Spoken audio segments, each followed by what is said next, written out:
Coucou les amis, j'espère que vous allez bien. Bienvenue dans un nouvel épisode du podcast. Aujourd'hui, je vais vous parler de l'importance d'arrêter d'être trop gentil. Si tu veux être plus charismatique, plus confiant et t'affirmer auprès des autres et arrêter de te minimiser dans des situations sociales, professionnelles ou même personnelles, cet épisode est fait pour toi. Pour ceux qui ne me connaissent pas, je m'appelle Mariam Gaderi, je suis coach et j'accompagne des entrepreneurs qui ont une passion, un domaine d'expertise et quelque chose qui les anime profondément à en faire un business de coaching impactant, à toucher plus de personnes tout en étant alignés à leurs valeurs. Avant qu'on démarre, si l'épisode de podcast t'a plu, t'a inspiré ou t'a poussé à passer à l'action d'une manière ou d'une autre, je te serais très reconnaissante si tu pouvais prendre quelques instants pour t'abonner à la chaîne YouTube et pour laisser un commentaire ou un avis sur Apple Podcast ou Spotify. Ça aide énormément le podcast à prendre en visibilité et moi, ça m'aide à savoir que le contenu que je te propose, il t'apporte de l'aide, il t'apporte de l'inspiration au quotidien. Je te remercie et je te souhaite une très très belle écoute. Alors, pourquoi est-ce que c'est important d'arrêter d'être trop gentil et qu'est-ce qu'on entend par trop gentil ? Avant qu'on démarre, je voudrais vraiment donner une définition de ce que c'est qu'être trop gentil parce que je sais que c'est un sujet qui déclenche beaucoup de personnes qui pensent que être trop gentil, c'est quelque chose de génial, que c'est très bien et que ça apporte de très bonnes choses. Alors, quand je parle d'être trop gentil, je vais être très très claire sur ce que j'entends par là. Être trop gentil, c'est pas être empathique, c'est pas être bienveillant, c'est pas être une bonne personne, c'est pas prendre soin des autres, c'est pas être un bon ami, un bon partenaire, une bonne sœur, un bon frère, un bon père, une bonne mère. Être trop gentil, c'est une réponse traumatique.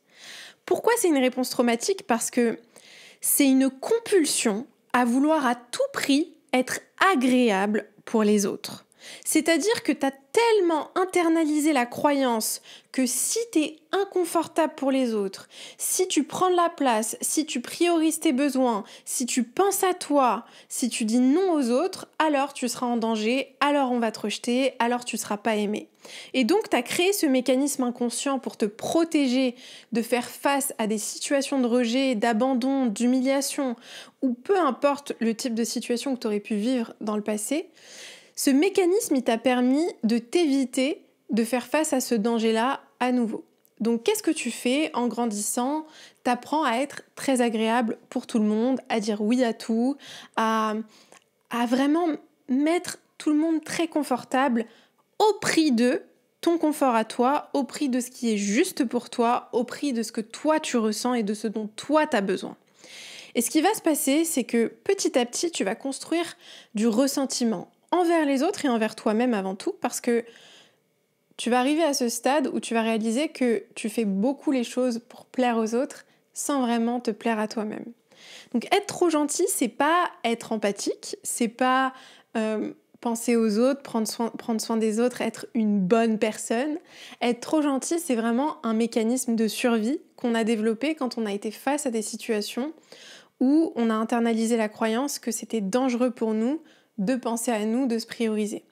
Et c'est vraiment important de comprendre que tout être humain a des besoins, a des limites.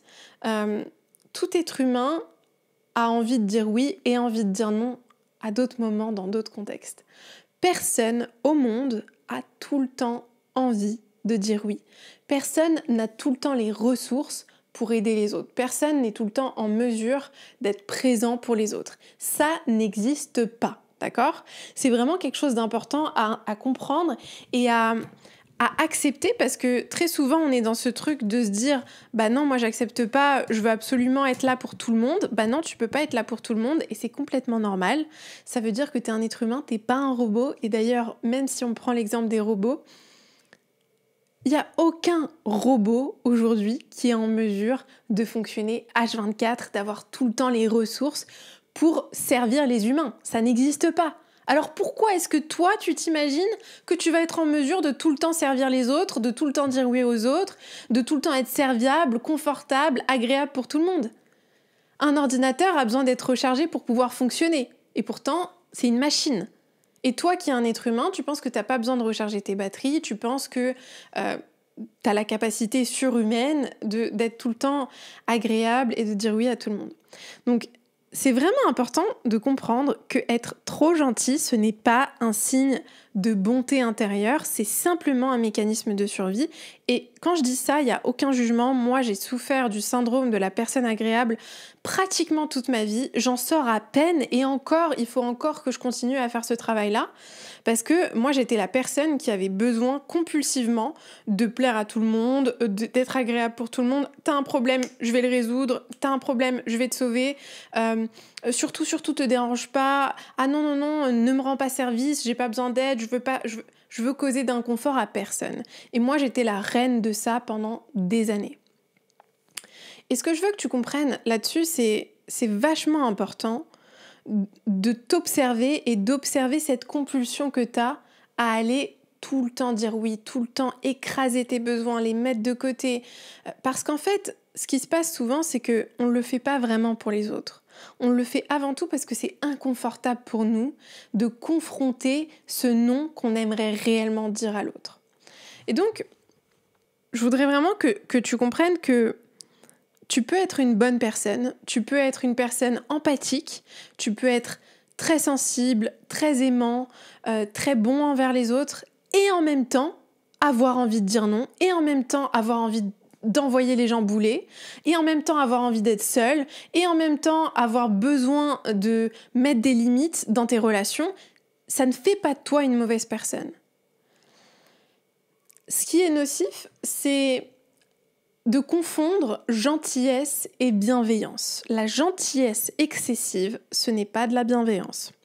Donc une question que je t'invite à te poser et qui est vraiment importante, et c'est pour ça que je voulais vraiment faire ce podcast, parce que on a vraiment tendance à croire que pour être aimé des autres, il faut qu'on soit très gentil. En réalité, c'est tout l'inverse qui se produit et c'est vraiment important de le reconnaître.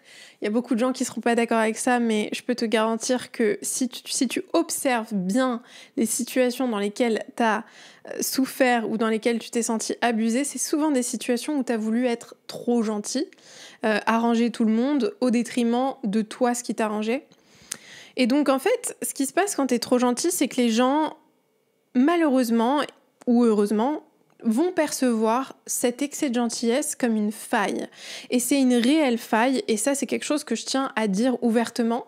Moi je l'ai vraiment reconnu chez moi, cette faille de vouloir vraiment plaire, de vouloir qu'on m'aime bien, et c'est vraiment quelque chose dont j'ai eu beaucoup de mal à reconnaître ça, parce que pour moi je me disais non mais c'est important d'être une bonne personne, etc., parce que j'avais cette définition de la gentillesse qui était erronée.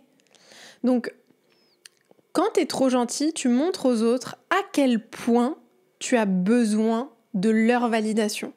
Tu leur montres à quel point tu es en manque de cette validation, à quel point tu es assoiffé de leur confirmation, de leur approbation, un peu comme un enfant qui a besoin de l'approbation de ses parents. Et en faisant ça, tu donnes un pouvoir immense aux personnes qui sont devant toi, que tu le veuilles ou non. Et donc, ce qui va être important, c'est de te poser la question, qu'est-ce que tu veux vraiment ?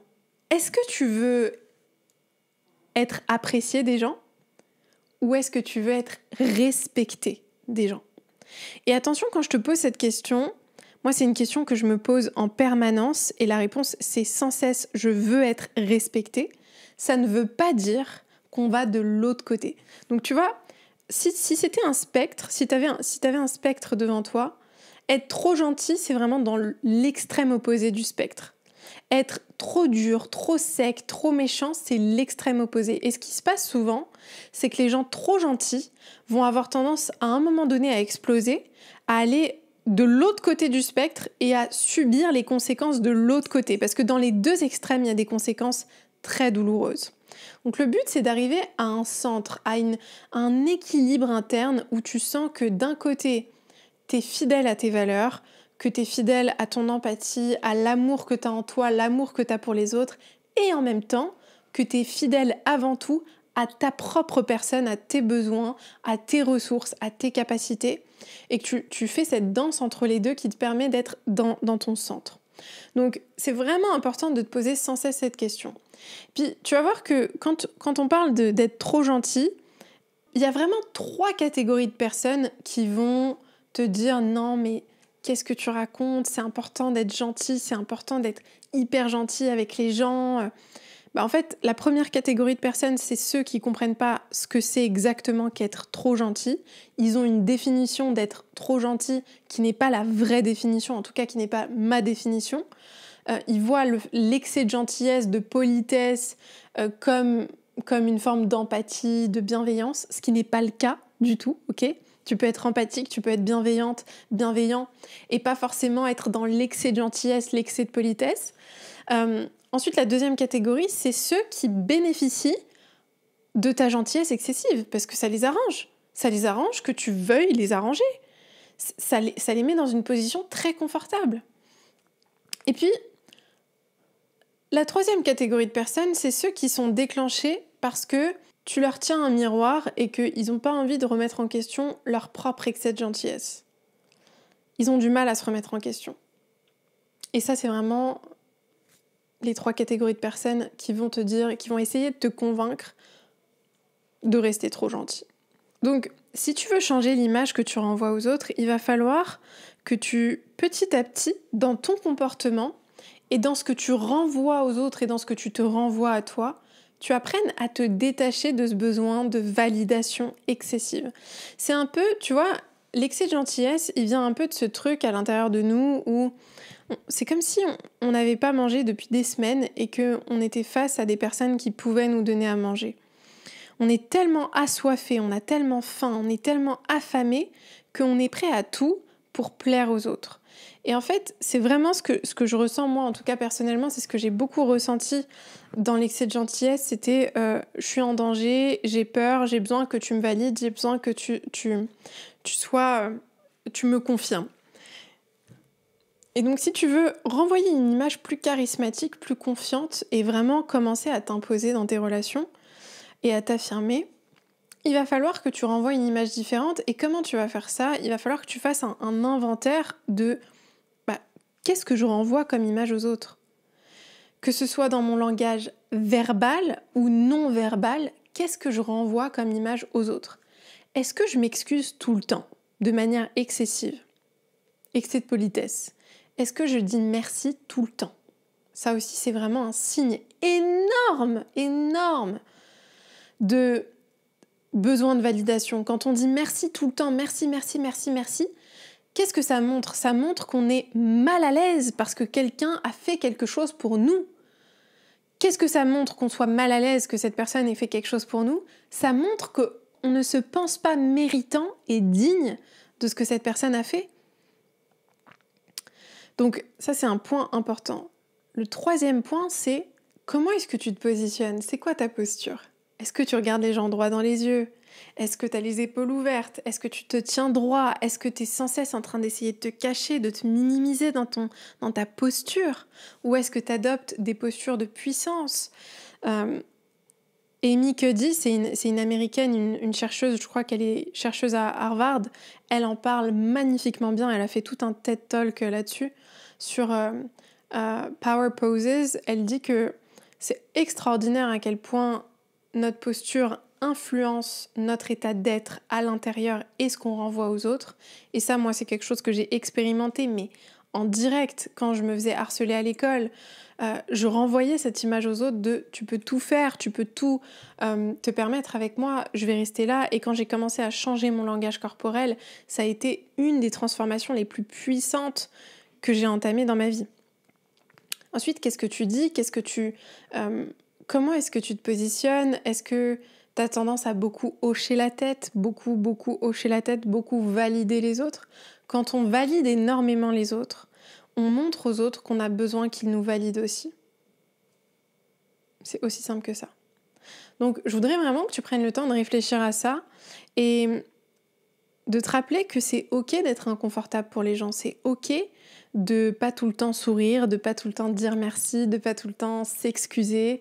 C'est OK de prendre de la place, c'est OK d'être inconfortable, d'être désagréable pour certaines personnes. Parce que finalement, c'est complètement OK d'être toi-même et de t'autoriser à être toi-même. Et si je peux rajouter quelque chose, je te dirais également que Tes traumas et ton passé te font croire que c'est dangereux pour toi d'être inconfortable pour les autres, que tu seras moins aimé, moins validé, moins accepté. Mais je peux te garantir une chose, tu ne peux pas être véritablement aimé en étant tout le temps agréable pour les autres. Si tu veux qu'on t'aime véritablement, autorise-toi à être véritablement toi-même. Sinon, tout ce que tu vas faire, c'est créer l'illusion que les autres t'aiment pour ce que tu es, quand en réalité, tu te sens obligé de jouer un rôle pour que les autres t'aiment. Et donc, tu les amènes à apprécier une fausse version de toi qui au fond, ils n'apprécient pas vraiment parce que personne n'apprécie réellement quelqu'un qui est tout le temps agréable. Ça n'existe pas. Quand je pense aux personnes auxquelles moi je m'attache le plus, c'est pas des personnes qui sont tout le temps agréables, c'est pas des personnes qui n'ont aucun défaut, c'est pas des personnes qui sont parfaites, qui sont tout le temps gentilles, tout le temps excessivement polies. Non, c'est des personnes qui sont vraies, crues, qui peuvent être parfois qui ont leurs défauts. Et c'est pareil avec toi, ce sera la même chose.